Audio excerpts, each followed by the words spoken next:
Welcome to morning bulletin. ఎండనక వాననక సుదీర్ఘ పాదయాత్ర చేపట్టిన వైఎస్ఆర్ కాంగ్రెస్ పార్టీ పునరుద్ధానికి బలమైన పునాది వేశారు. ప్రతి గ్రామంలో ప్రజల సమస్యలు వినిపించి వారికి దగ్గరయ్యారు. రైతుల ఇబ్బందులు, కూలీల కష్టాలు, గ్రామీణ అభివృద్ధి అంశాలను ప్రధానంగా తీసుకున్నారు. ఆ పాదయాత్రలో ప్రజలతో సాన్నిహిత్యం పెంచుకుని వారి నమ్మకాన్ని గెలుచుకున్నారు. ఫలితంగా కాంగ్రెస్ పార్టీ తిరిగి అధికారంలోకి వచ్చింది. వైఎస్ఆర్ కృషి, దృఢ సంకల్పం వల్లే ఈ ఫలితం సాధ్యమైందని కాంగ్రెస్ నాయకులు గుర్తు చేసుకున్నారు. డిప్యూటీ సీఎం బట్టి విక్రమార్క మాట్లాడుతూ వైఎస్ఆర్ చూపిన మార్గం నేటికి పార్టీకి మార్గదర్శకమని, ప్రజల మనసుల్లో ఆయనకు చెరగని స్థానం ఉందని అన్నారు. డాక్టర్ వైఎస్ రాజశేఖర రెడ్డి గారు రాష్ట్ర కాంగ్రెస్ కమిటీ అధ్యక్షుడిగా ఉన్నప్పుడు, అలాగే కాంగ్రెస్ లెజిస్లేచర్ పార్టీ నాయకుడిగా ఉన్నప్పుడు, ఆ తర్వాత రాష్ట్ర ముఖ్యమంత్రిగా అయినప్పుడు కూడా వారితో కలిసి పనిచేసేటువంటి అదృష్టం, భాగ్యం నాకు కలిగింది. 2007లో మొట్టమొదటిసారి స్థానిక సంస్థల నుంచి శాసన పరిషత్కి ఖమ్మం నుంచి నన్ను పోటీ చేసే కార్యక్రమంలో వారు ప్రత్యేకమైనటువంటి చొరవ తీసుకొని, నిర్ణయం తీసుకొని ఆ శాసన పరిషత్కి నేను గెలిచి రావటం, ఆనాటి నుంచి తిరిగి 2009 శాసనసభ ప్రవేశించే నాటి వరకు కూడా చట్టసభల్లో ప్రజాపాలన గురించి, ప్రజల అవసరాల గురించి ప్రభుత్వం చేసే కార్యక్రమాల్ని ఏ రకంగా లేవనెత్తాలి, ఏ రకంగా మాట్లాడాలి, ఏ రకంగా వాటి అమలు చేసే కార్యక్రమంలో భాగం ఎట్లా పంచుకోవాలో వారి దగ్గర నుంచి చాలా స్పష్టంగా నేర్చుకున్నాం. ఆయన కాంగ్రెస్ లెజిస్లేచర్ పార్టీ నాయకుడిగా ఒక సుదీర్ఘమైనటువంటి పాదయాత్ర,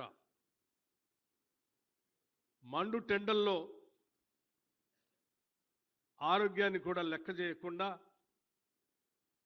కొన్ని నెలల పాటు నడిచి ఈ రాష్ట్రంలో, ఉమ్మడి రాష్ట్రంలో, ఆ రోజు రాష్ట్రంలో ఉన్నటువంటి ప్రజల యొక్క బాధలు, ఇబ్బందులు, ముఖ్యంగా వ్యవసాయ రంగానికి సంబంధించిన సమస్యల్ని, తాడితులు, పీడితులు, బీదలు, మధ్యతరగతి కుటుంబాలకు ఉన్న సమస్యల్ని అవగాహన చేసుకొని వారు ముఖ్యమంత్రి అయిన తర్వాత ఇప్పుడే పెద్దలు చెప్పినట్టు మొట్టమొదటి సంతకం రైతుల క్షేమం కోసం ఉపయోగపడేటువంటి ఉచిత కరెంటు సంతకం ప్రమాణ స్వీకారోత్సవం రోజే అదే డయాస్ మీద నుంచి చేసినటువంటి సంఘటన ఇప్పటికి కూడా భారతదేశంలో ఎవరైనా ఉచిత కరెంటు ఇస్తున్నామా అని చెప్తే అది కాంగ్రెస్ పార్టీ పేటెంట్ అని చెప్పుకోవడానికి ధైర్యంగా మనకి ఇచ్చినటువంటి వైఎస్ఆర్ తన నాయకత్వంలో రైతు సంక్షేమం, గ్రామీణ అభివృద్ధిని ప్రధాన లక్ష్యంగా పెట్టుకున్నారు. తన పాలనలో పలు రైతు అనుకూల పథకాలు ప్రవేశపెట్టి వారికి బలమైన ఆర్థిక మద్దతు ఇచ్చారు. పంటలకు ఉచిత విద్యుత్, రుణమాఫీ, ఫీజు రీయింబర్స్మెంట్ వంటి పథకాల ద్వారా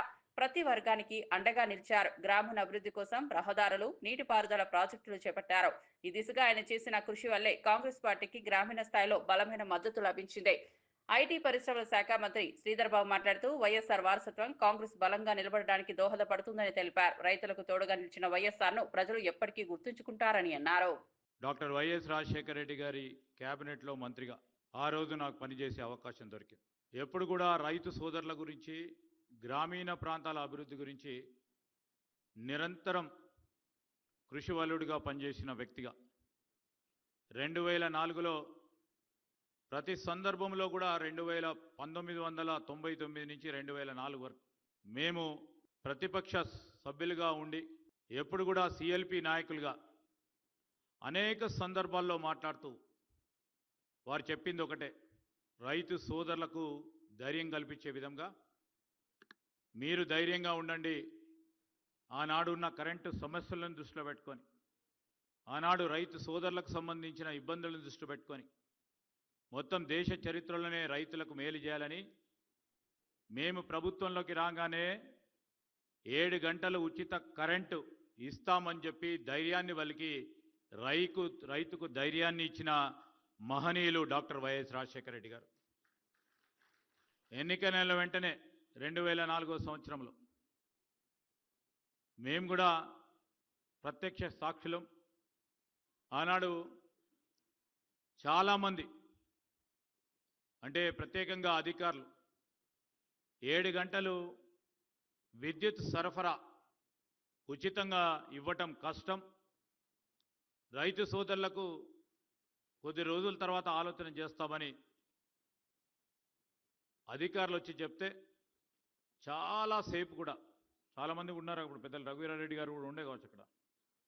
ఓ గంటన్నర సేపు ప్రభుత్వ అధికారులు అందరూ కూడా ఈ ఉచిత విద్యుత్తుకు సంబంధించి వీలు కాదు, ఆనాడు ఇప్పుడున్నట్టు ప్రభుత్వ ఖజానాకు సంబంధించి అనేక ఇబ్బందులు ప్రభుత్వం రాగానే, ఈనాడు కూడా మా ముఖ్యమంత్రి గారు ఉప ముఖ్యమంత్రి గారు చూస్తూ ఉన్నాం. మా ప్రభుత్వానికి సంబంధించిన సహచరులందరం కూడా ఈరోజు ఆర్థిక వ్యవస్థ గాడిలో పెట్టే ప్రయత్నంలో చేస్తూ ఉన్న సందర్భం. ఆనాడు కూడా మరి రాజశేఖర్ రెడ్డి గారు మరి కొత్త సంక్షేమ కార్యక్రమాల అభివృద్ధి చేపట్టాలన్నా అధికారులు వాస్తవిక విషయాలు చెప్పినప్పుడు పూర్తి స్థాయిలో విషయ సేకరణ చేసి రైతు సోదరులకు ఇచ్చిన మాటపై మనం నిలబడాలి ఖచ్చితంగా అని చెప్పి వారి మొట్టమొదటి జీవో సంతకం చేసింది రైతు సోదరులకు సంబంధించి ఉచిత విద్యుత్.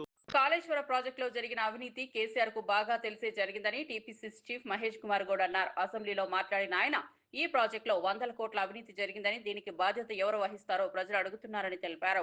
కాంగ్రెస్ ప్రభుత్వం ఆ అవకతవకలపై న్యాయ విచారణ జరుపుతున్నదని చెప్పారు. అవినీతి వల్లే తెలంగాణకు ఆర్థిక నష్టం జరిగిందని, రైతులు ప్రజలు దాని ఫలితాలు అనుభవిస్తున్నారని మహేష్ కుమార్ గౌడ్ ఆగ్రహం వ్యక్తం చేశారు.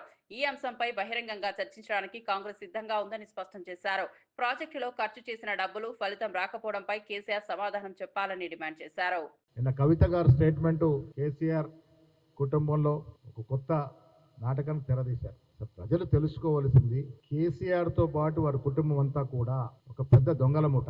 ఇలా చాలా తెలివిగా కవిత రూపంలో వచ్చి కేసీఆర్ రక్షించే ప్రయత్నంలో భాగంగా మా నాయనకి ఏం తెలియదు, హరీష్ రావే దీంట్లో అవినీతికి పాల్పడినాడు, సంతోష్ రావే పాల్పడినాడని చిలక పలుకులు పలుకుతా ఉంది.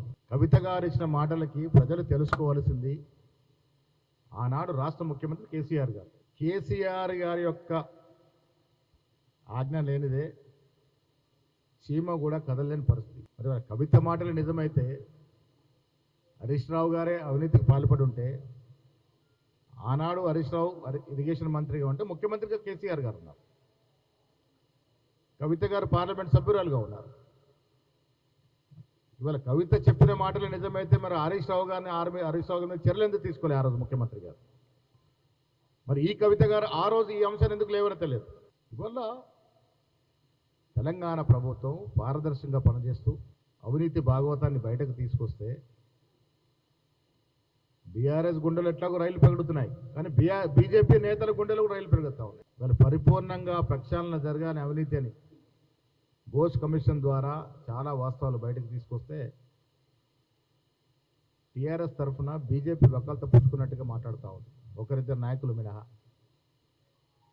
కాళేశ్వరంలో కర్త కర్మ క్రియ అన్నీ తానే అని చెప్పుకున్న కేసీఆర్ గారు అవినీతి కూడా బాధ్యత వహించాల్సిందే. కవిత గారి మాటల్లో ఒకటి మాత్రం వాస్తవం స్పష్టమైంది, ఆవిడ కూడా అంగీకరిస్తూ ఉన్నారు, కాళేశ్వరంలో అవినీతి జరిగింది. ఆవిడకి వాటాలు తెలియకపోవచ్చు, కేసీఆర్కి వచ్చిన వాటా ఎంత, హరీష్ రావుకి వచ్చిన వాటా ఎంత, కేటీఆర్కి వచ్చిన వాటా ఎంత, ఈమెకి ఏమైనా వాటా తక్కువ వస్తే వచ్చిండొచ్చు, కవిత గారికి వచ్చిన వాటాల్లో ఏమైనా తగ్గుదల ఉంటే ఉండొచ్చు, వాటాల హెచ్చుతగ్గులు ఉండొచ్చు, కానీ అవినీతి జరిగింది అనేటువంటి మాట మాత్రం కవిత కూడా యాక్సెప్ట్ చేస్తావు. అసెంబ్లీలో హరీష్ రావు ప్రసంగం తర్వాత బీఆర్ఎస్ శ్రేణుల్లో ఉత్సాహం నెలకొంది. కానీ ఆ ఉత్సాహాన్ని తగ్గించేందుకు కవిత వ్యాఖ్యలు ఉద్దేశపూర్వకంగా వచ్చాయని పార్టీ వర్గాలు అంటున్నాయి. కవిత పార్టీకి వ్యతిరేకంగా మాట్లాడడం, కాంగ్రెస్ తో సన్నిహితంగా వ్యవహరించడం బీఆర్ఎస్ కు ద్రోహం చేశాయని పలువురు కార్యకర్తలు ఆరోపిస్తున్నారు. దీంతో ఆమెను పార్టీ నుంచి సస్పెండ్ చేయడాన్ని స్వాగతిస్తున్నామని చెబుతున్నారు. మాజీ ఎంపీ మాట్లాడుతూ పార్టీకి వ్యతిరేకంగా ఎవరైనా పనిచేస్తే కఠిన చర్యలు తప్పవని అన్నారు. కార్యకర్తల విశ్వాసం నిలబెట్టుకునే క్రమంలోనే ఈ నిర్ణయం తీసుకున్నామని స్పష్టం చేశారు. కవిత స్థానంలో పార్టీ బలోపేతం కొనసాగుతుందని తెలిపారు. వారికి బుర్రలో కాంగ్రెస్ వాళ్ళకి ఎటువంటి బుర్రలో పని చేయకుండా ఉంది, కానీ హరీష్ రావు అంత బ్రహ్మాండంగా వారు మన బీఆర్ఎస్ పార్టీ తరఫున కాళేశ్వరం గురించి కొట్లాడుతూ ఉంటే, కవితక్క నేను ఏదైతే వాళ్ళు ప్రెస్ మీట్ పెట్టి డైరెక్ట్ గా హరీష్ రావు గారిని మరి సంతోష్ గారిని అన్న మాటలు నిజంగా చాలా బాధ వేస్తుంది. అయితే కేసీఆర్ గారు ఈ టైంలో, అంటే మీకు తెలుసు దాదాపు తెలంగాణ రాష్ట్రంలో 60 లక్షల మంది సభ్యత్వం ఉన్న ఈ పార్టీలో ఎంతో మంది కార్యకర్తలు, ఎంతో మంది జీవితాలు బీఆర్ఎస్ పార్టీ మీద పెట్టుకున్న వాళ్ళు ఎంతో మంది ఉన్నారు. కానీ వారు ఇటు హరీష్ రావు గారిని వాళ్ళని నిందించడమే కాకుండా దాంతో పాటు పార్టీ ఉంటే ఏంది పోతే ఏంది అనే ఒక మాట ఏదైతే అన్నారో నిజంగా చాలా బాధ వేసింది, చాలా కలిసి వేసింది. ఎందుకంటే కేసీఆర్ గారిని నమ్ముకొని, ప్రజలు నమ్ముకొని ఈ పార్టీలో ఎంతోమంది నాయకులు, కార్యకర్తలు ఎంతోమంది బతుకుతా ఉన్నారు ఇప్పటికి కూడా. కానీ అవన్నీ ఏది లెక్క చేయకుండా మరి వారిని ఎవరు ప్రోద్బలం చేస్తూ ఉన్నారు, ఎవరు మాట్లాడిస్తున్నారు, వారి వెనుక ఎవరు కానీ ఈ విధంగా మాట్లాడిన విషయాన్ని, సందర్భాన్ని కేసీఆర్ గారు దృష్టిలో పెట్టుకొని వారు ఒకటే, ఎప్పుడు మీటింగ్లలో మాట్లాడినా కూడా కేసీఆర్ గారు ఒకటే చెప్పేది, కుటుంబ సభ్యులైనా ఎంతటి వారైనా తప్పు చేస్తే పార్టీకి వ్యతిరేకంగా ఉంటే ఉపేక్షించేది లేదు. ఏదైతే కేసీఆర్ గారు అన్నారో, సత్యవతకు అన్నట్టు పేగు బంధం కంటే కూడా పార్టీ బంధం, ప్రజాబంధం, కార్యకర్తలున్న బిడ్డల బంధం గొప్పది అని చెప్పి సాక్షాత్ ఇవాళ ఏదైతే వారు నిర్ణయం తీసుకున్నారో అదే సాక్ష్యంగా, అంటే తెలంగాణ ఉద్యమం టైంలో ఆ రోజు తెలంగాణ కోసం పడంగా ఆయన ప్రాణాన్ని పెట్టిరు. ఇవాళ తన కుటుంబం సైతం, తన పేగు బంధాన్ని సైతం కూడా లెక్క చేయకుండా పార్టీ సంక్షేమం కొరకు, ప్రజల కొరకు కేసీఆర్ గారు ఇవాళ మా గొప్ప మహానుభావుడు నాయకుడు ఇవాళ కేసీఆర్ గారు నిల్చొని ఏదైతే కవిత గారి మీద తీసుకున్న నిర్ణయాన్ని మనస్ఫూర్తిగా ఆహ్వానిస్తా ఉన్నాం. నిజంగా వారు సుంతక్క చెప్పినట్టు వస్తూ సోషల్ మీడియాలో చూస్తూ ఉంటే ఇంతకుముందు ఉన్న వాటికి ఇప్పటికి ఇంత విచిత్రంగా, అంటే ప్రజల కడుపులో కార్యకర్తలు ఎంత రగిలిపోతున్నారో ఇవాళ, అంటే ఎప్పుడు పార్టీ ఎప్పుడు నిర్ణయం తీసుకుంటుందా అని ఎదురు చూసినట్టుగా ఇవాళ సోషల్ మీడియాలో కనబడతా ఉంది. ఖచ్చితంగా కేసీఆర్ గారి నాయకత్వంలో రానులో ఇంకా పటిష్టంగా అందరం ఈ మహిళా లోకం కూడా పూర్తి స్థాయిగా పనిచేస్తుందని తెలియపరుస్తూ మరొకసారి మా నాయకుడిని ఏదైతే నిర్ణయం తీసుకున్నారో దాన్ని అందరం కూడా మనస్ఫూర్తిగా ఆహ్వానిస్తా ఉన్నాం. కేసీఆర్ అంటేనే బీఆర్ఎస్, బీఆర్ఎస్ అంటేనే కేసీఆర్ అని మాజీ ఎమ్మెల్యే సునీత గొంగుడి అన్నారు. కేసీఆర్ ప్రాణాలను సైతం పణంగా పెట్టి ప్రత్యేక తెలంగాణ సాధించారని గుర్తు చేశారు. కానీ కవిత వ్యాఖ్యలు పార్టీకి తీవ్ర నష్టం కలిగించేలా ఉన్నాయని ఆమె విమర్శించారు. కవిత భుజం మీద తుపాకీ పెట్టి ఎవరు కాలుస్తున్నారని, ఆ కుట్రలో ఎవరు ఉన్నారో త్వరలో బయటపడుతుందని చెప్పారు. పార్టీ బలోపేతం కోసం కవితపై చర్యలు తప్పనిసరైనవి అని అన్నారు. కార్యకర్తల నమ్మకాన్ని కాపాడుకోవడంలో పార్టీ ఎప్పుడు వెనకడుగు వేయదని అన్నారు. తెలంగాణ ప్రజల కోసం చేసిన కేసీఆర్ పేరు చెరగకుండా నిలబడేలా కూటమిగా కృషి. ఈరోజు బీజేపీకైనా కాంగ్రెస్ పార్టీకైనా హడలెత్తిచ్చే పార్టీ బీఆర్ఎస్ పార్టీ. మొన్న ఎన్నికలలో, అసెంబ్లీ ఎన్నికలలో ఓడిపోయినా, పార్లమెంట్ ఎన్నికలలో సీట్లు రాకపోయినా ప్రజలు మాత్రం మళ్ళీ కేసీఆరే కావాలి, మళ్ళీ బీఆర్ఎస్ఏ అధికారంలోకి రావాలని ఆకాంక్షిస్తూ ఉన్నారు. అడుగడుగున క్షేత్రస్థాయిలో ఇది స్పష్టంగా కనిపిస్తూ ఉంది. ఇలాంటి ప్రస్థానంలో పార్టీ ఈరోజు ఇబ్బందుల పరిస్థితిలో ఉన్నప్పుడు కేసీఆర్ గారు 20 నెలలుగా వాస్తవంగా మరి ప్రజలు ఏం కోరుకుంటున్నారు దాన్ని బట్టి మనం ముందుకు అడిగేద్దామని చెప్పి మొన్న ఏప్రిల్ 27 వరకు కూడా వారు స్వయంగా ప్రజాక్షేత్రంలోకి రాలేదు. పార్టీ పుట్టినరోజు పండుగ నాడు ఆ రోజు మరి మనందరికీ తెలుసు, పెద్ద ఎత్తున బహిరంగ సభ పెట్టి తాను ఏం చెప్పదలుచుకున్నారో చెప్పినారు. బీఆర్ఎస్ పార్టీ యొక్క ప్రస్థానం, బీఆర్ఎస్ పార్టీ యొక్క గౌరవం ఇంకా పెద్దగా పెరిగేటట్టుగా వారు ప్రవర్తించిన తీరు దేశమంతా ఒక చర్చ అయింది. రేవంత్ రెడ్డి గారు దాన్ని ఓర్చుకోలేకపోయినారు. నన్ను ఒక్కసారి కూడా యాద్ చేయకపోయా కేసీఆర్, కాంగ్రెస్ పార్టీని కూడా యాద్ చేయకపోయా కేసీఆర్ అని చెప్పి ఓర్చుకోలేని పరిస్థితి. అంత గొప్పగా కేసీఆర్ గారి ప్రసంగం ఉండే. మన పార్టీ ఏంది, పార్టీ పుట్టింది ఎట్లా, ప్రస్థానం ఏంది, భవిష్యత్ ఏంది అనే విషయాల గురించి చాలా కులంకుశంగా కేసీఆర్ గారి ప్రసంగంలో మనందరికీ అర్థమైనప్పటికీ ఎందుకో కవిత గారికి మాత్రం అది అర్థం కానట్టుంది. పార్టీ ఎంత ఉంటే ఎంత, పోతే ఎంత అంటే, కవిత గారు మీరు ఒకసారి జ్ఞాపకం చేసుకోండి, టీఆర్ఎస్ పార్టీ బీఆర్ఎస్ పార్టీ ఉంది కాబట్టి 2 సార్లు మీకు పార్లమెంటు నియోజకవర్గంలో 2 సార్లు బీఫామ్లు ఇచ్చే అవకాశం ఇచ్చింది ఈ పార్టీ, 2 సార్లు మీకు ఎమ్మెల్సీగా అవకాశం ఇచ్చింది ఈ పార్టీ. ఎట్లా మర్చిపోయినారు మీరు? ఏ విధంగా మర్చిపోయినారు మీరు? పార్టీ ఉంటే ఎంత, పోతే ఎంత అంటున్నారు. క్షేత్రస్థాయిలో అడుగు పెట్టండి. ఈరోజు పార్టీ కార్యకర్తలు మిమ్మల్ని నిలదీసే పరిస్థితి వచ్చింది. మీకు మీరుగా మీ స్థాయిని తగ్గించుకున్నారు తప్ప ఇంకొకటి కాదు. ఈరోజు సమిష్టి నిర్ణయం కేసీఆర్ గారు నిజంగా సత్యవతి అక్క చెప్పినట్టు ఇది ప్రజలందరూ కూడా స్వాగతిస్తూ ఉన్నారు. ఎందుకంటే మీది రక్తబంధమే కావచ్చు, మీరు కన్న కూతురు కావచ్చు, కానీ బీఆర్ఎస్ పార్టీని కేసీఆర్ గారు ఒక కన్న తండ్రిలాగా, కోట్లాది మంది ప్రజలు ఈరోజు కేసీఆర్ గారిని బాపోని పిలుచుకుంటారు. నువ్వు నాన్న అని పిలుస్తావో ఏం పిలుస్తావో తెలియదు, కానీ కేసీఆర్ గారిని తెలంగాణ రాష్ట్ర ప్రజలు బాపోని పిలుచుకుంటారు. అంత గొప్పగా ఆ బంధం అనేది కేసీఆర్ గారితో ముడిపడి ఉంది, బీఆర్ఎస్ పార్టీతో ముడిపడి ఉంది. బీఆర్ఎస్ పార్టీ నీకు నచ్చలేదేమో కానీ కేసీఆరే బీఆర్ఎస్, బీఆర్ఎస్ఏ కేసీఆర్. అలాంటి పార్టీని ఈరోజు ఉంటే ఎంత, పోతే ఎంత అని మాట్లాడినారు. కోట్లాది మంది ప్రజలు మళ్ళా బీఆర్ఎస్ఏ అధికారంలోకి రావాలని కోరుకుంటున్నారు. ఇట్లాంటి సందర్భంలో ముఖ్యంగా కేసీఆర్ గారు కొంత మానసికంగా ఒత్తిడిలో ఉన్న సందర్భంలో ఒక కన్న కూతురుగా మీరు చేయాల్సిన కామెంట్స్ అవి కావు, మీరు మాట్లాడాల్సిన విషయాలు అవి కావు. రాష్ట్రంలో పత్రికా స్వేచ్ఛపై ప్రభుత్వం దాడులు జరుపుతోందని వైఎస్ఆర్సీపీ ప్రతినిధి జూపిడి ప్రభాకర్ రావు ఆగ్రహం వ్యక్తం చేశారు. సాక్షి పత్రికలో పోలీసులు ప్రమోషన్లు ఆగిపోయాయనే కథనం రాయడమే కారణంగా దాడులు జరుగుతున్నాయని ఆయన ఆరోపించారు. ప్రజాస్వామ్య దేశంలో మీడియా స్వేచ్ఛను అణగదొక్కే విధానం అన్యాయమన్నారు. కూటమి ప్రభుత్వం తన దురాగతాలను బయటపెట్టకుండా అడ్డుకోవడమే లక్ష్యమని ఆయన విమర్శించారు. ప్రజలు తెలుసుకోకూడదనే ఉద్దేశంతో పత్రికలపై ఒత్తిడి తెస్తున్నారని అన్నారు. పత్రికల పాత్ర ప్రజలకు వాస్తవాలను తెలియజేయడం, ప్రభుత్వంపై చెక్ పెట్టడం అని అన్నారు. కానీ ఆ వాణిని అణగదొక్కే ప్రయత్నం కూటమి ప్రభుత్వానికి మచ్చ అని స్పష్టం చేశారు.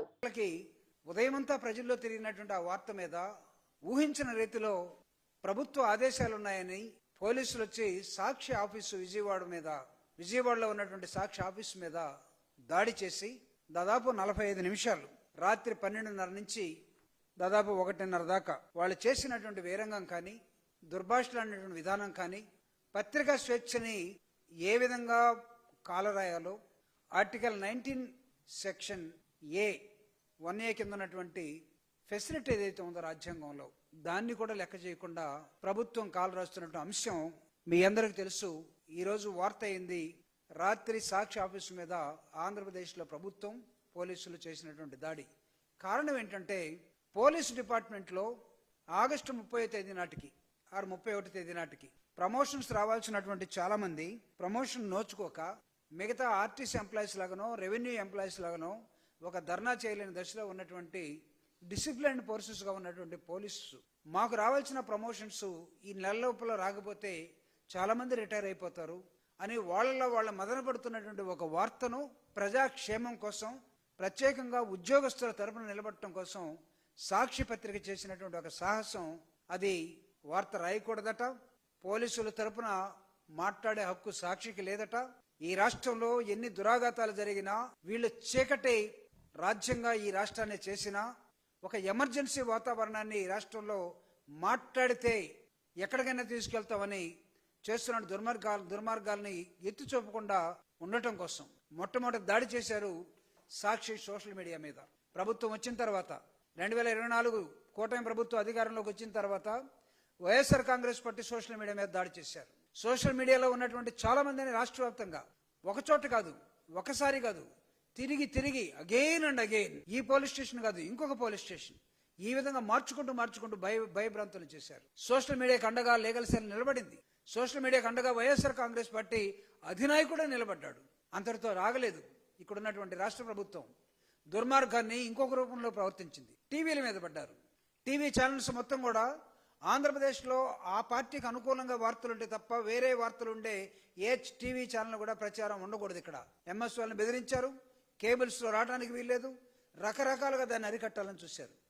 తీరా చూస్తే రాత్రి సాక్షి పత్రిక మీద ప్రింటింగ్ జరుగుతున్న చోట విజయవాడలో వీళ్ళు చేసినటువంటి దాడి, అర్ధరాత్రి మనకు స్వతంత్రం వచ్చింది అనుకుంటాం, కానీ అదే అర్ధరాత్రి పత్రికా స్వతంత్రం అన్ని కాలు రాసే విధానం తెలుగుదేశం పార్టీ రాత్రి చూయించింది, కూటమి పార్టీ రాత్రి చూయించింది. ఈ కూటమి ప్రజాస్వామ్యబద్ధంగా కాకుండా వికృత రూపంలో పోతున్నది. అందుకే దీన్ని నేను ఎవరు తమ తప్పుని వేలెత్తి చూయించకూడదు, అసలు తమ వాదనని ఎవరు అడ్డుకోవటానికి ప్రయత్నించకూడదు, ప్రశ్నించే గొంతుగా ఉండకూడదు. నియంతృత్వమా? అవుననే సమాధానం వస్తుంది. రాత్రి నిన్న సాక్షిలో వచ్చినటువంటి ఒక న్యూస్ కి ఎడిటర్ మీద ధనంజయ రెడ్డి గారి మీద పెట్టినటువంటి కేసు ఎవరితోటి? పోలీసుల సంక్షేమం కోసం వార్త రాస్తే పోలీసుల్లో ఉన్నటువంటి అసోసియేషన్ అధ్యక్షుడితోటి కేసు పెట్టించారు. ఎంత విచిత్రమో చూడండి. నాకు తెలిసి అధ్యక్షుడు కూడా ప్రమోషన్ కోసం ఎదురు చూస్తున్నవాడై ఉండాలి, లేకపోతే చాలా మంది అసోసియేషన్లో ఉన్నవాళ్ళై ఉండాలి. మీ మంచి కోసం ఒక వార్త రాస్తే మమ్మల్ని మీరు నిర్బంధించే దశలోకి మీరు వెళ్ళిపోతే దానికి పోలీసులు సహకరిస్తే సాక్షి యాజమాన్యం మీద, సాక్షి ఎడిటర్ మీద ఈ సెక్షన్లు 61(2), 196(1), 353(2) వీటితో పాటు క్రైమ్ నంబర్ 543 అనేది ఒకటి తీసుకొచ్చారు. వీటన్నిటిని ఎఫ్ఐఆర్ వెంటనే నమోదు చేశారు. కారణం ఏంటంటే సాక్షి పత్రిక వాస్తవాల్ని ప్రచురించింది. వాస్తవాల్ని ప్రజలను ఎడ్యుకేట్ చేయడం కోసం, జరుగుతున్నటువంటి అంశాలని ప్రభుత్వం దృష్టికి తీసుకురావడం కోసం, ప్రజలకు తెలియజేయడం కోసం. అంతెందుకు, మే 8వ తేదీ నాడు ధనుంజయ రెడ్డి గారు విజయవాడలో ఉంటే ఆయన మీద ఒక వార్త రాసినందుకు, ఆ వార్త ఏంటి, ఆయన ఇంటి మీదకి వెళ్ళి ఒక వార్త రాసినందుకు సెర్చ్ వారెంట్ లేకుండా ఆయన్ని ఇంట్లోనే బంధించి గందరగోళం చేసి ఒక కేసు పెట్టారు. అదేవిధంగా 26/7/2025 సాక్షి మీద ఇంకో కేసు. దేనికోసం? పోలీసులు రాయలసీమలో ఒక ఐఏఎస్, ఒక ఐపీఎస్, ఇంకొక ఐపీఎస్ తో కలిపి సాక్షిలో ఒక కథనం వచ్చిందని, ఆయన డిఐజీ అయ్యాడని, ఆయన ఆ ప్రాంతానికి పెద్ద పోలీసు బాస్ అని, ఆయన మీద వార్త వచ్చిందని ఆయన మీద రాయకూడదట. అసలు వీళ్ళు అధికారంలో ఉంటే మంత్రుల మీద వార్తలు రాయకూడదు, ముఖ్యమంత్రి మీద వార్తలు రాయకూడదు, ఎడ్యుకేషన్ మంత్రి మీద వార్త రాయకూడదు, లేకపోతే ఆ డీసీఎం మీద వార్త రాయకూడదు. డీసీఎం అంటే వ్యాన్ అనుకున్నారు. డిప్యూటీ చీఫ్ మినిస్టర్, ఆయన మీద వార్త రాయకూడదు, బీజేపీ వాళ్ళు వార్త రాయకూడదు. వీళ్ళు మాత్రం బీజింగ్కి వెళ్ళి చైనాలో ఉన్నటువంటి వార్తలు మాత్రం వేసుకోవచ్చు, రకరకాలుగా వేసుకోవచ్చు. వీళ్ళు ఢిల్లీకి పోయి వేసుకోవచ్చు. వీళ్ళు ఒక్కళ్ళే తిరిగి కొత్తగా ముసలోళ్ళ దగ్గరికి వెళ్ళి చంద్రబాబు నాయుడు గారి ఫోటోలు దిగేది వేసుకోవచ్చు. కొత్తగా ముసలోళ్ళు ఒకటైరే మాకు తెలియదు. అందరూ ఈక్వల్ ఏజే, 75 సంవత్సరాలు 76 సంవత్సరాలు. ఒకళ్ళు ముఖ్యమంత్రి, ఇంకోళ్ళ బాధితులు, వాళ్ళు ఫోటోలు తీసుకుని వేసుకుంటున్నారు. ఇదో విచిత్రం, ఎప్పుడు లేని అలవాటు. ఇంతకుముందు అసలు మనం కారు దిగేవాళ్ళం కాదు, స్టేజ్ దిగేవాళ్ళం కాదు, మనం మనుషుల దగ్గరికి వెళ్ళేవాళ్ళం కాదు, మనుషులు అంటే పేదోళ్ళ దగ్గరికి. ఇప్పుడేదో జరుగుతుంది, ఒక పెద్ద నటన జరుగుతుంది. దాన్ని రాసిన ప్రమాదం. వార్త కానీ సాక్షి కానీ ఆ వార్త రాస్తే మాలాంటి వాళ్ళు కూడా ప్రమాదమే. సో సాక్షి కొత్తగా కాదు, సాక్షి గతంలో కూడా రాసింది. ఏప్రిల్ 10 పత్రికా స్వేచ్ఛకు సంకెళ్లు పడుతున్నాయని రాసింది. పత్రికా స్వేచ్ఛకు సంకెళ్లు వేస్తున్నారు. ఇది ప్రజాస్వామ్యబద్ధంగా పరిపాలన సాగటం లేదు. ప్రజాస్వామ్యబద్ధంగా ఎవడైనా మాట్లాడటానికి గొంతెత్తితే ఆ గొంతు నొక్కుతున్నారు. ఎమర్జెన్సీ ఇక్కడ నడుస్తూ ఉంది. ఆంధ్రప్రదేశ్ లో కోర్ట్స్, లా ఎందుకున్నాయి మీకు తెలుసా? ఇలాంటి పోకడలుండే నాయకత్వాలు అధికారంలోకి వస్తే to limit your self, to diminish your self. అందుకోసమే రాజ్యాంగం ఉంటుంది, అందుకోసమే లా ఉంటుంది. అంతేగాని కర్రబెట్టుకుని వీధుల్లో తిరిగి నేను వీధి రౌడీలాగా ప్రభుత్వం ఉంటుందంటే ఇక్కడ ఎవడు సహించేవాడు ఉండకూడదు కూడా. కాబట్టి వైఎస్ఆర్ కాంగ్రెస్ పార్టీ తరఫున సాక్షి మీద మీరు చేసినటువంటి రాత్రి దాడిని తీవ్రంగా ఖండిస్తున్నాం. వైఎస్ఆర్ అమలు చేసిన పథకాలు ప్రజల మనసులో చెరగని ముద్ర వేశాయని సీఎం రేవంత్ రెడ్డి గుర్తు చేశారు. పేదలకు ₹1 కిలో బియ్యం అందించి ఆహార భద్రత కల్పించారని, ఉచిత విద్యుత్ పథకం ద్వారా రైతులకు అండగా నిలిచారని తెలిపారు. ఫీజు రియంబర్స్మెంట్, రాజు ఆరోగ్యశ్రీ పథకాలతో విద్య, ఆరోగ్య రంగాల్లో నూతన దశ ప్రారంభమైందన్నారు. ఏ రాష్ట్రంలోనైనా సంక్షేమం గురించి మాట్లాడితే వైఎస్ఆర్ పేరు గుర్తు చేసుకుంటారని చెప్పారు. రైతు, విద్యార్థి, పేద, రోగి ప్రతి వర్గానికి అండగా నిలిచిన నాయకుడిగా వైఎస్ఆర్ నిలిచారని రేవంత్ తెలిపారు. నేటికి ఆయన చూపిన మార్గం కాంగ్రెస్ పార్టీకి దారి చూపుతోందని అన్నారు. గారి సమక్షంలో రాజశేఖర రెడ్డి గారు మళ్ళీ ₹1 కిలో బియ్యం పథకాన్ని రెండోసారి ₹1 తగ్గించి పేదలకు పట్టడి అన్నం పెట్టాలని ఆలోచన చేసిండు. అదేవిధంగా ఈరోజు ఏ రాష్ట్రంలో ఎవరైనా రైతులకు ఉచిత కరెంట్ ఇవ్వాలన్న ఆలోచన చేస్తే వైఎస్ఆర్ గారిని గుర్తు చేసుకునేంత బలమైన ముద్రను రాజశేఖర రెడ్డి గారు ఈరోజు అందరి గుండెల్లో రైతుల ఆలోచనలో పదిలంగా చేసుకున్నారు. ఫీజు రియంబర్స్మెంట్ కావచ్చు, రాజీవ్ ఆరోగ్యశ్రీ కావచ్చు, ఇలాంటి సంక్షేమ పథకాలను ముఖ్యమంత్రులు మారినా, పార్టీలు అధికారంలో మారినా పథకాలను తొలగించలేనంత బలమైన ముద్ర వైఎస్ఆర్ గారు వేయడం జరిగింది. వారి ఆలోచనలు కొనసాగింపుగానే ఈనాడు తెలంగాణలో రాష్ట్ర ప్రభుత్వం పనిచేస్తుంది అని చెప్పి నేను ఈ సందర్భంగా సవినయంగా తెలియజేయదలుచుకున్నాను. BRS MLC Kalvakuntla Kavitha suspension అంశంపై ఐటీ పరిశ్రమల శాఖ మంత్రి దుద్దిల శ్రీధర్ బాబు స్పందించారు. ఇది వారి కుటుంబ అంతర్గత వ్యవహారమని అన్నారు. ఎన్నికల సమయంలోనే కాళేశ్వరం ప్రాజెక్టు అవినీతి బయటపెడతామని కాంగ్రెస్ హామీ ఇచ్చిందని గుర్తు చేశారు. అధికారంలోకి వచ్చిన తర్వాత పీసీ ఘోష్ కమిషన్ ఏర్పాటు చేసి ఆ నివేదిక ఆధారంగా సిబిఐ విచారణకు అప్పగించామని వివరించారు. కాంగ్రెస్ ప్రభుత్వం అవినీతి అంశాలపై ఎప్పుడూ రాజీ పడదని, ప్రజల ప్రయోజనాల కోసం కఠిన చర్యలు తీసుకుంటుందని తెలిపారు. కవిత వ్యాఖ్యలు బీఆర్ఎస్ లోపాలను బహిర్గతం చేశాయని, పార్టీ బలోపేతం కంటే కుటుంబ ప్రయోజనాలు ముఖ్యమయ్యాయని విమర్శించారు.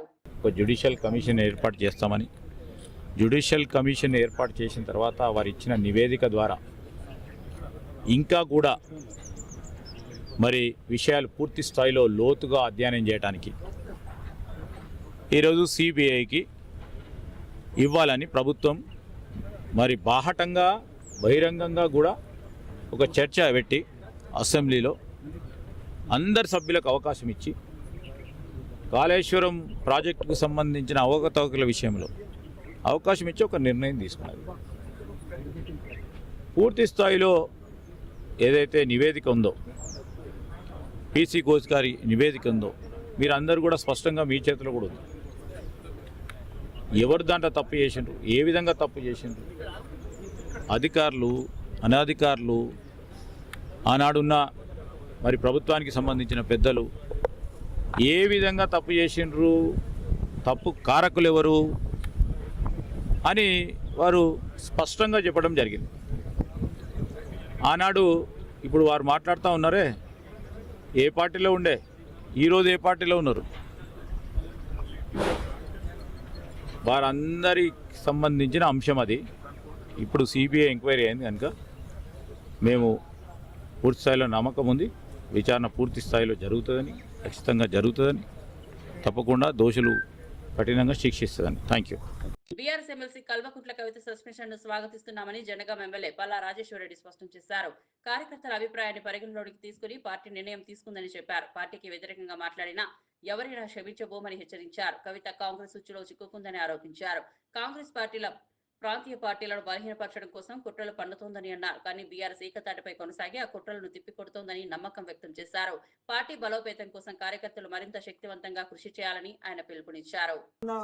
కవిత గారు గత కొన్ని రోజులుగా పార్టీ వ్యతిరేకంగా మాట్లాడడం, కాంగ్రెస్ పార్టీ ఉచ్చులో పడడం, కాంగ్రెస్ పార్టీ చెప్పినట్లే నడుచుకోవడం, పార్టీ సీనియర్ నాయకుల మీద అనవసరమైన బాధ్యతారహితమైన ప్రకటనలు చేయడం, పార్టీ యావత్తు నాయకులు కార్యకర్తలు ఆందోళనకు గురి కావడం, 60 లక్షల మంది సభ్యులు కలిగి ఉన్న భారత రాష్ట్ర సమితిలో ప్రతి ఒక్కరికి కూడా వారికి ఎంత హక్కు ఉన్నదో అంతే హక్కు ఉంటుంది.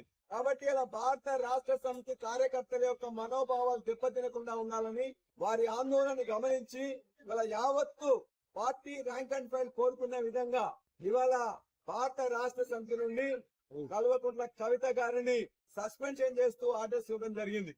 ఇది యావత్తు రాష్ట్ర పార్టీ యంత్రాంగం బాధతో తీసుకున్న నిర్ణయమైన, పార్టీకి ఆందోళన కలిగించే విధంగా, పార్టీని కించపరిచే విధంగా తీసుకున్న నిర్ణయాన్ని మొత్తం నాయకులు కార్యకర్తలు చెప్పిన దాన్ని కేసీఆర్ గారు విన్న తర్వాత కేసీఆర్ గారు సస్పెండ్ చేస్తూ నిర్ణయం తీసుకోవడం జరిగింది.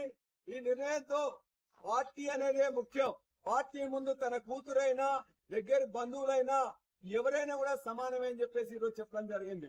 కాంగ్రెస్ పార్టీకి అలవాటు భారతదేశంలో ఇప్పటి వరకు అనేక ప్రాంతీయ పార్టీలలో కుటుంబాలలో చిచ్చు పెట్టింది కాంగ్రెస్ పార్టీ. అది తమిళనాడు ఉదాహరణ తీసుకున్నా, కర్ణాటకలో జేడీఎస్ ఉదాహరణ తీసుకున్నా, లేక ఇతర పార్టీలలో ఎక్కడ తీసుకున్నా కూడా ప్రాంతీయ పార్టీల్లో కుటుంబాలు ఉన్నప్పుడు ఆ కుటుంబాల్లో చిచ్చు పెట్టడం అనేది కాంగ్రెస్ పార్టీకి వెన్నతో పెట్టిన విద్య. ఇవాళ ఇక్కడున్న కాంగ్రెస్ పార్టీ కూడా దురదృష్టవశాత్తు వారి యొక్క దుశ్చర్యలకు కవిత లోన్ కావడం, మా పార్టీని బలహీనపరిచే విధంగా చూడడం, దానిని యావత్తు నాయకులు కార్యకర్తలు కూడా కేసీఆర్ గారికి పార్టీ నాయకత్వానికి చెప్పినప్పుడు తప్పనిసరి పరిస్థితుల్లో బాధాకరంగానే ఈ నిర్ణయం తీసుకున్నారు. ఇక్కడ ఇలా ఈ జనగామ నియోజకవర్గంలో జరుగుతున్న యావత్తు నాయకులు కార్యకర్తలు కూడా మీరు చూసిండ్రు, ఇదే అభిప్రాయం వ్యక్తం చేసిండ్రు. వాటి పార్టీ శ్రేయస్సు దృష్ట్యా, తెలంగాణ శ్రేయస్సు దృష్ట్యా వారు తీసుకున్న నిర్ణయాన్ని మేము ఆహ్వానిస్తున్నాం. ఈ చర్యతో ఇంకెవరన్నా కూడా పార్టీ వ్యతిరేకంగా మాట్లాడినట్లయితే వారు కూడా ఆలోచించుకోవాల్సిందిగా కోరుతున్నారు. కడప జిల్లాలో అభివృద్ధి వేగవంతం చేయడంపై కూటమి ప్రభుత్వం దృష్టి సారించిందని మంత్రి నారా లోకేష్ తెలిపారు. కొప్పర్తి పారిశ్రామిక వాడ అభివృద్ధి కోసం పలు ప్రాజెక్టులకు శ్రీకారం చుట్టారు. జిల్లాలో పార్టీ బలోపేతంపై ఎమ్మెల్యేలు కీలక నేతలకు మార్గనిర్దేశం చేశారు. పరిశ్రమలు ఏర్పడి ఉపాధి అవకాశాలు పెరగడానికి ప్రభుత్వం కృషి చేస్తోందని స్పష్టం చేశారు. కడప యువతకు ఉద్యోగ అవకాశాలు లభించేలా మరిన్ని పరిశ్రమలు ఆకర్షించడానికి చర్యలు చేపడతామని హామీ ఇచ్చారు.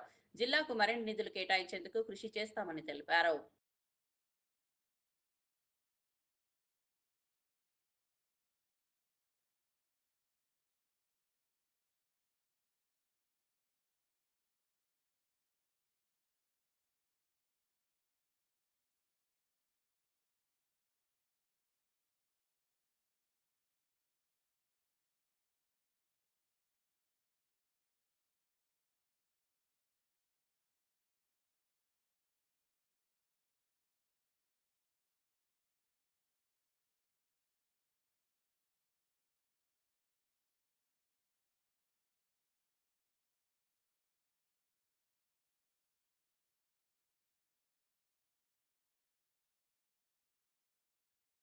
ఢిల్లీ మద్యం కేసు బెయిల్ తర్వాత కవిత బీఆర్ఎస్ మధ్య దూరం క్రమంగా పెరిగి చివరకు సస్పెన్షన్ వరకు వెళ్లింది.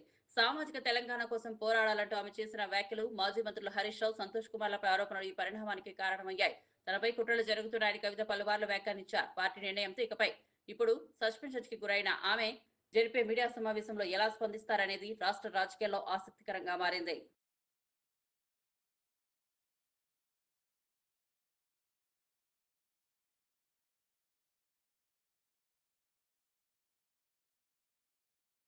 ఇందిరమ్మ ఇళ్ల నిర్మాణానికి నాణ్యమైన స్టీలు, సిమెంట్ తక్కువ ధరలో సరఫరా చేయాలని ఉప ముఖ్యమంత్రి బట్టి విక్రమార్క, మంత్రి శ్రీధర్ బాబు పరిశ్రమల యజమానులను కోరారు. రాష్ట్రంలో 22,500 కోట్లతో 4.5 లక్షల ఇళ్ల నిర్మాణం జరుగుతుందని తెలిపారు. మానవీయ కోణంలో ఆలోచించి నాణ్యమైన సరుకు అందించాలన్నారు. కంపెనీలని ఒకే ధరతో సరఫరా చేయాలని సూచించారు. పరిశ్రమల అభివృద్ధికి ప్రభుత్వం చేస్తున్న సహకారం దృష్టిలో పెట్టుకుని యాజమాన్యాలు స్పందించాలని కోరారు. త్వరలో ధరలు ఖరారు చేస్తామని ప్రతినిధులు హామీ ఇచ్చారు.